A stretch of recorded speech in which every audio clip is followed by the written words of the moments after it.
नमस्कार दोस्तों, अगर आप उत्तर प्रदेश सिपाही दरोगा या किसी अन्य एकदिवसीय परीक्षा की तैयारी कर रहे हैं, तो मेरे साथ जुड़ करके सामान्य हिंदी के प्रश्नों को हल करके परीक्षा में अधिकतम अंक प्राप्त कर सकते हैं।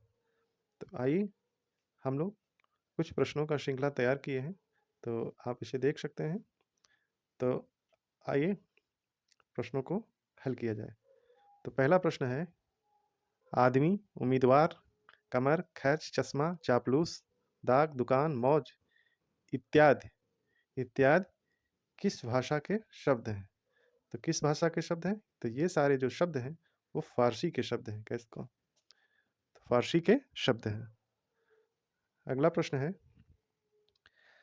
स्वर्ग प्राप्त, मदमाता, पदच्युत, जातभ्रष्ट, नरेश, राजपूत, लखपति, पंचक्की, मृगछौना, राजदरबार इत्यादि में समास है। इत्यादि में समास है। तो इन सारे शब्दों में तत्पुरुष समास है। कौन सा समास है? तत्पुरुष समास। तो तत्पुरुष समास किसे कहते हैं? तो तत्पुरुष समास में जो समास का अंतिम पद यानी तत्पुरुष समास का अंतिम शब्द जो है वो प्रधान होता है और तत्पुरुष समास में कारक होता है। कारक केवल दो नहीं होते हैं, पहला कर्ता कारक और संबोधन कारक से सभी कारक होते हैं। जैसे यहाँ दिया है स्वर्ग प्राप्त यानी स्वर्ग को प्राप्त, यानी यहाँ कर्म कारक तत्पुरुष समास है। मद से माता, मद से माता यहाँ करण तत्पुरुष समास है। पद से च्युत, पद से च्युत यानी आपका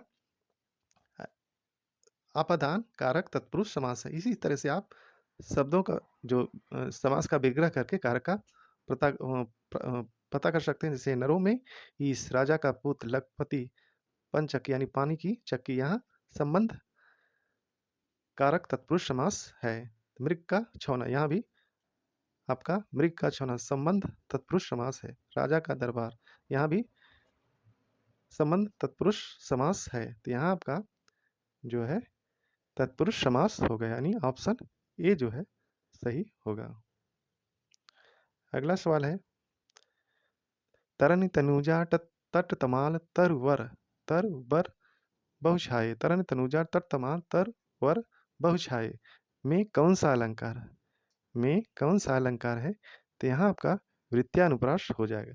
अब वृत्यानुप्रास का परिभाषा क्या है? तो जहाँ एक ही वर्ण एक बार या एक से अधिक बार आवृत्ति हो जाए, यानी उसका बार बार प्रयोग हो जाए, तो वहाँ वृत्यानुप्रास होगा। जैसे यहाँ त की आवृत्ति कई बार हुआ है इस वाक्य में, तो यहाँ आपका वृत्यानुप्रास हो जाएगा। अगला सवाल देखते हैं। अगला सवाल है, संविधान के किस अनुच्छेद के अनुसार संघ की राजभाषा हिंदी, संघ की कैसी? संघ की राजभाषा हिंदी और लिपि जो है देवनागरी है। तो यहाँ आपका ऑप्शन ए जो है सही हो जाएगा। अनुच्छेद 343 के अनुसार संविधान संविधान के अनुच्छेद 343 के अनुसार संघ की राजभाषा हिंदी और लिपि देवनागरी होगी। तो यहाँ आप फिर 346 के अनुसार क्या होगा?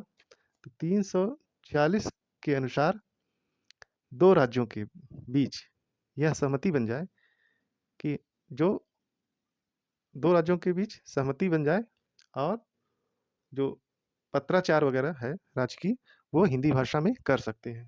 तो यह अनुच्छेद 346 का ही प्रावधान के अनुसार वो आपस में समझौते के तहत वो हिंदी भाषा का प्रयोग कर सकते हैं।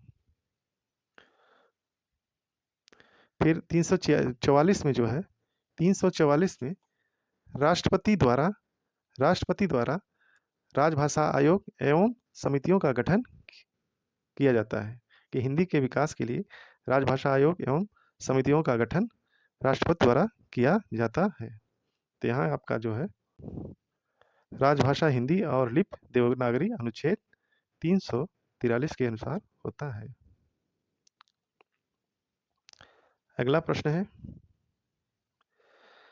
सुक्ति में संधि है, सुक्ति में संधि पूछा जा रहा है।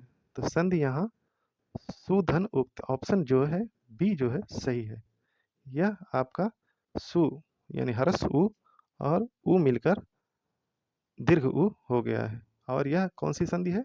दीर्घ संधि है। कौन सी संधि है? दीर्घ संधि है। दीर्घ संधि है। तो यह प्रश्नों की श्रृंखला समाप्त हुई। अगर यह वीडियो आप लोगों को पसंद आया हो तो लाइक कीजिए, सब्सक्राइब कीजिए, शेयर कीजिए और वीडियो देखने के लिए बहुत बहुत धन्यवाद।